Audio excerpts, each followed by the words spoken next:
गौरी पुत्र गणेश भगवान की जय। श्री लक्ष्मी नारायण भगवान की जय। श्री उमापति शंकर भगवान की जय। बृहस्पति देव की जय। प्रिय भक्तजनों, आज हम इस वीडियो में बृहस्पतिवार की व्रत कथा सुनेंगे। बृहस्पतिवार व्रत को करने से मन की इच्छाएं पूरी होती हैं और बृहस्पति महाराज प्रसन्न होते हैं तथा धन, पुत्र, विद्या और मनवांछित फलों की प्राप्ति होती है। परिवार को सुख शांति मिलती है। इसीलिए यह व्रत सर्वश्रेष्ठ और अति फलदायक सभी स्त्री और पुरुषों के लिए है। इस व्रत में केले का पूजन करना चाहिए।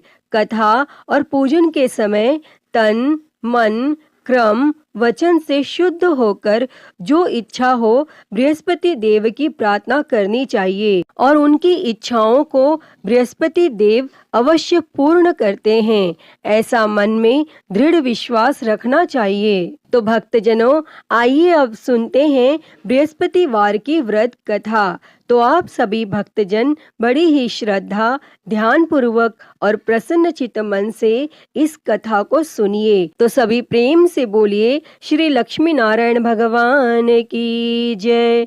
बृहस्पति देव की जय। सर्व देवी देवता की जय। भारतवर्ष में एक राजा राज्य करता था। वह बड़ा प्रतापी और दानी था। वह नित्य गरीबों और ब्राह्मणों की सहायता करता था, लेकिन यह बात उसकी रानी को अच्छी नहीं लगती थी। वह ना ही गरीबों को दान देती और ना ही भगवान का पूजन करती थी और राजा को भी दान देने से मना किया करती थी। एक दिन राजा शिकार खेलने वन को गए हुए थे तो रानी महल में अकेली थी। उसी समय बृहस्पति देव साधु वेश में राजा के महल में भिक्षा के लिए गए और भिक्षा मांगी। तब रानी ने भिक्षा देने से इनकार किया और कहा, हे साधु महाराज, मैं तो दान पुण्य से तंग आ गई हूँ। मेरा पति सारा धन लुटाता रहता है। मेरी इच्छा है कि हमारा धन नष्ट हो जाए, फिर न रहेगा बांस, न बजेगी बांसुरी। तब साधु ने कहा, देवी, तुम तो बड़ी अजीब हो। धन, संतान तो सभी चाहते हैं, पुत्र और लक्ष्मी तो पापी के घर भी होनी चाहिए। यदि तुम्हारे पास अधिक धन है तो भूखों को भोजन दो, प्यासों के लिए प्याऊ बनवाओ, मुसाफिरों के लिए धर्मशालाएं खुलवाओ और निर्धन अपनी कुंवारी कन्याओं का विवाह नहीं कर सकते, उनका विवाह करा दो। ऐसे कई और काम हैं जिनको करने से तुम्हारा यश लोक परलोक में फैलेगा। परंतु रानी पर उपदेश का कोई प्रभाव न पड़ा। वह बोली, महाराज, आप मुझे कुछ न समझाएं। मैं ऐसा धन नहीं चाहती जो हर जगह बांटती फिरूं। तब साधु ने उत्तर दिया, यदि तुम्हारी ऐसी इच्छा है तो तथास्तु। तुम ऐसा करना कि बृहस्पतिवार को घर लीप कर पीली मिट्टी से अपना सिर धोकर स्नान करना, भट्टी चढ़ाकर कपड़े धोना। ऐसा करने से आपका सारा धन नष्ट हो जाएगा। और इतना कहकर वह साधु महाराज वहां से आलोप हो गए। तब साधु के अनुसार कही बातों को पूरा करते हुए रानी को केवल 3 बृहस्पतिवार ही बीते थे कि उसकी समस्त धन संपत्ति नष्ट हो गई और भोजन के लिए राजा का परिवार तरसने लगा। तब एक दिन राजा ने रानी से बोला कि हे रानी, तुम यहीं रहो, मैं दूसरे देश को जाता हूँ, क्योंकि यहाँ पर सभी लोग मुझे जानते हैं, इसीलिए मैं कोई छोटा कार्य नहीं कर सकता। तब ऐसा कहकर राजा परदेश चला गया और वहाँ वह जंगल से लकड़ी काटकर लाता और शहर में बेचता और इस तरह वह अपना जीवन व्यतीत करने लगा। इधर राजा के परदेश जाते ही रानी और दासी दुखी रहने लगे। एक बार जब रानी और दासी को 7 दिन तक बिना भोजन के रहना पड़ा तो रानी ने अपनी दासी से कहा, हे दासी, पास ही के नगर में मेरी बहन रहती है, वह बड़ी धनवान है, तू उसके पास जा और कुछ ले आ ताकि थोड़ी बहुत गुजर बसर हो जाए। तब दासी रानी की बहन के पास गई और उस दिन गुरुवार था और रानी की बहन उस समय बृहस्पतिवार व्रत की कथा सुन रही थी। तब दासी ने रानी की बहन को अपनी रानी का संदेश दिया, लेकिन रानी की बड़ी बहन ने कोई उत्तर नहीं दिया। और जब दासी को रानी की बहन से कोई उत्तर नहीं मिला तो वह बहुत दुखी हुई और उसे क्रोध भी आया और दासी ने वापस आकर रानी को सारी बात बता दी। तब सुनकर रानी ने अपने भाग्य को कोसा और उधर रानी की बहन ने सोचा कि मेरी बहन की दासी आई थी, परंतु मैं उससे नहीं बोली और इससे वह बहुत दुखी हुई होगी। और वह कथा सुनकर और पूजन समाप्त करके अपनी बहन के घर आई और कहने लगी, मैं बृहस्पतिवार का व्रत कर रही थी, तुम्हारी दासी मेरे घर आई थी, परंतु जब तक कथा होती है तब तक न तो उठते हैं और न ही बोलते हैं, इसीलिए मैं नहीं बोली। कहो दासी क्यों गई थी? तब रानी बोली, बहन तुमसे क्या छिपाऊं, हमारे घर में खाने तक को अनाज नहीं था। और ऐसा कहते कहते रानी की आंखें भर आई। उसने दासी समेत पिछले 7 दिनों में भूखे रहने तक की बात अपनी बहन को विस्तार पूर्वक सुना दी। तब रानी की बहन बोली, देखो बहन, भगवान बृहस्पति देव सबकी मनोकामना को पूर्ण करते हैं। देखो शायद तुम्हारे घर में अनाज रखा हो। पहले तो रानी को विश्वास नहीं हुआ, पर बहन के आग्रह करने पर उसने अपनी दासी को अंदर भेजा तो उसे सचमुच अनाज से भरा एक घड़ा मिल गया और यह देखकर दासी को बड़ी हैरानी हुई। तब दासी रानी से कहने लगी, हे रानी, जब हमको भोजन नहीं मिलता तो हम व्रत ही तो करते हैं, इसीलिए क्यों न इनसे व्रत और कथा की विधि पूछ ली जाए ताकि हम भी व्रत कर सकें। और तब रानी ने अपनी बहन से बृहस्पतिवार व्रत के बारे में पूछा। तब उसकी बहन ने बताया, बृहस्पतिवार के व्रत में चने की दाल और मुनक्का से विष्णु भगवान का केले की जड़ में पूजन करें तथा दीपक जलाएं, व्रत कथा सुनें और पीला भोजन ही करें, इससे बृहस्पति देव प्रसन्न होते हैं। व्रत और पूजन विधि बताकर रानी की बहन अपने घर को लौट गई और 7 दिन के बाद जब गुरुवार आया तो रानी और दासी ने व्रत रखा। गुड़साल में जाकर चना और गुड़ लेकर आई, फिर उससे केले की जड़ तथा विष्णु भगवान का पूजन किया। और अब पीला भोजन कहाँ से आए, इस बात को लेकर दोनों बहुत दुखी थी। चूंकि उन्होंने व्रत रखा था, इसीलिए बृहस्पति देव उनसे प्रसन्न थे।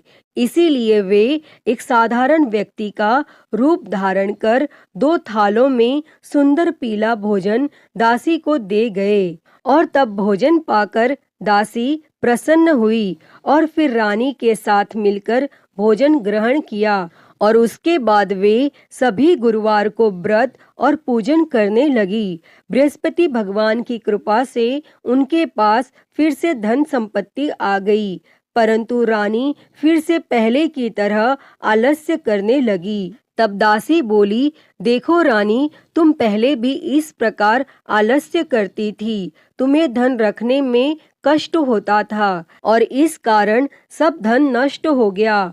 और अब जब भगवान बृहस्पति की कृपा से धन मिला है तो तुम्हें फिर से आलस्य होता है। और रानी को समझाते हुए दासी कहती है कि बड़ी मुसीबतों के बाद हमने यह धन पाया है, इसीलिए हमें दान पुण्य करना चाहिए, भूखे मनुष्यों को भोजन कराना चाहिए और धन को शुभ कार्यों में खर्च करना चाहिए, जिससे तुम्हारे कुल का यश बढ़ेगा, स्वर्ग की प्राप्ति होगी और पितर प्रसन्न होंगे। और तब दासी की बात मानकर रानी अपना धन शुभ कार्यों में खर्च करने लगी, जिससे पूरे नगर में उसका यश फैलने लगा। और बृहस्पतिवार व्रत कथा के बाद श्रद्धा के साथ आरती की जानी चाहिए। इसके बाद प्रसाद बांटकर उसे ग्रहण करना चाहिए। और यहाँ एक दिन राजा दुखी होकर जंगल में एक पेड़ के नीचे आसन जमाकर बैठ गया। वह अपनी दशा को याद करके व्याकुल होने लगा और बृहस्पतिवार का दिन था। एकाएक उसने देखा कि निर्जन वन में एक साधु प्रकट हुए और वह साधु वेश में स्वयं बृहस्पति देवता थे। लकड़हारे के सामने आकर बोले, हे लकड़हारे, इस सुनसान जंगल में तू चिंता मग्न क्यों बैठा है? तब लकड़हारे ने दोनों हाथ जोड़कर प्रणाम किया और उत्तर दिया, हे महात्मा जी, आप सब कुछ जानते हैं, मैं क्या कहूँ? यह कहकर रोने लगा और साधु को अपनी आत्मकथा सुनाई। तब महात्मा जी ने कहा, तुम्हारी स्त्री ने बृहस्पतिवार के दिन बृहस्पति भगवान का निरादर किया है, जिसके कारण रुष्ट होकर उन्होंने तुम्हारी यह दशा कर दी। अब तुम चिंता को दूर करके मेरे कहने पर चलो तो तुम्हारे सब कष्ट दूर हो जाएंगे और भगवान पहले से भी अधिक संपत्ति देंगे। तुम बृहस्पति के दिन कथा किया करो। 2 पैसे के चने मुनक्का लाकर उसका प्रसाद बनाओ और शुद्ध जल से लोटे में शक्कर मिलाकर अमृत तैयार करो। कथा के पश्चात अपने सारे परिवार और सुनने वाले प्रेमियों में अमृत व प्रसाद बांटकर आप भी ग्रहण करो। ऐसा करने से भगवान तुम्हारी सब मनोकामनाएं पूरी करेंगे। तब साधु के ऐसे वचन सुनकर लकड़हारा बोला, हे प्रभु, मुझे लकड़ी बेचकर इतना पैसा नहीं मिलता जिससे भोजन के उपरांत कुछ बचा सकूं।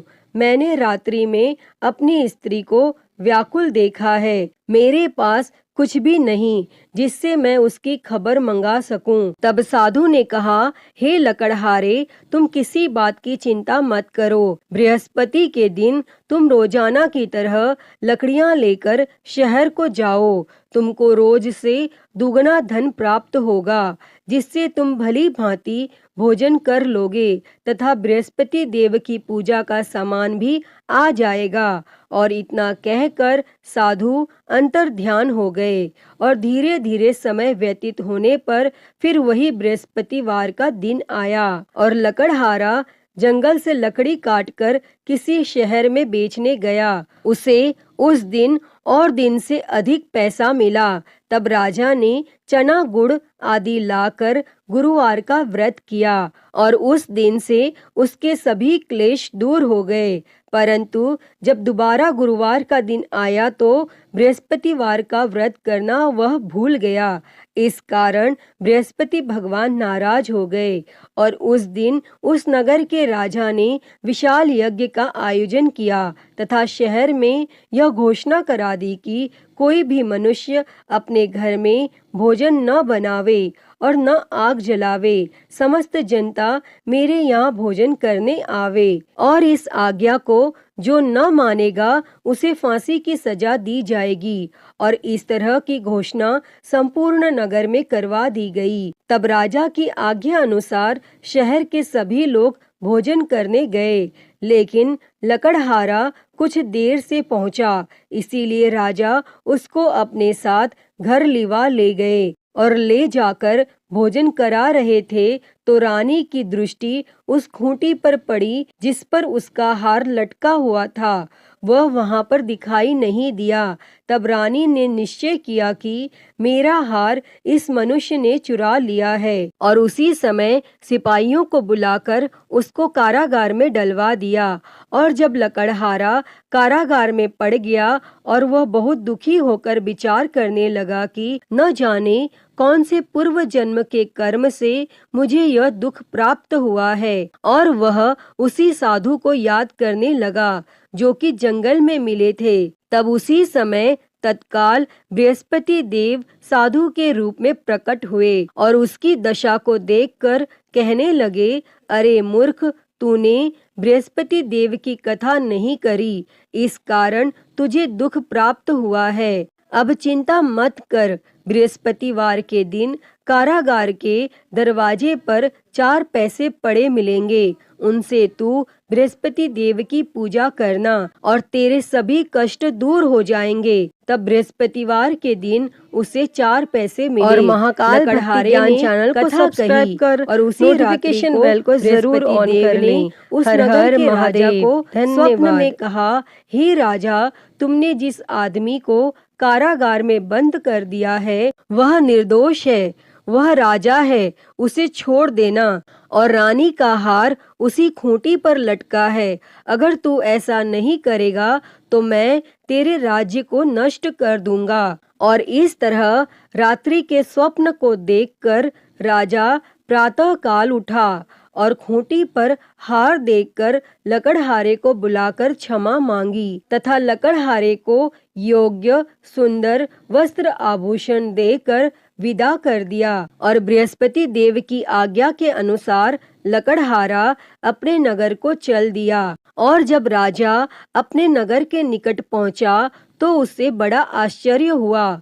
नगर में पहले से अधिक बाग, तालाब, कुएं तथा बहुत सी धर्मशाला, मंदिर आदि बन गई हैं। तब राजा ने पूछा, यह किसका बाग और धर्मशाला है? तब नगर के सब लोग कहने लगे, यह सब रानी और बांदी के हैं। तो राजा को आश्चर्य हुआ और गुस्सा भी आया। और जब रानी ने यह खबर सुनी कि राजा आ रहे हैं तो रानी ने बांदी से कहा कि हे दासी, देख राजा हमको कितनी बुरी हालत में छोड़ गए थे और हमारी ऐसी हालत देखकर वह लौट न जाए, इसीलिए तू दरवाजे पर खड़ी हो जा।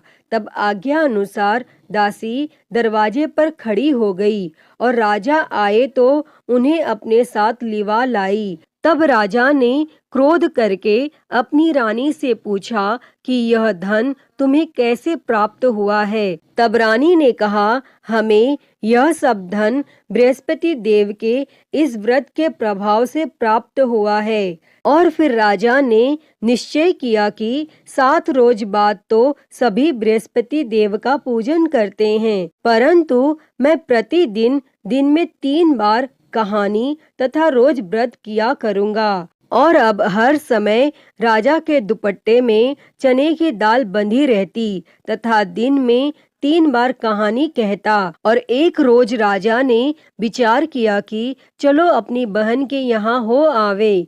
इस तरह निश्चय कर राजा घोड़े पर सवार हो अपनी बहन के यहाँ को चलने गया।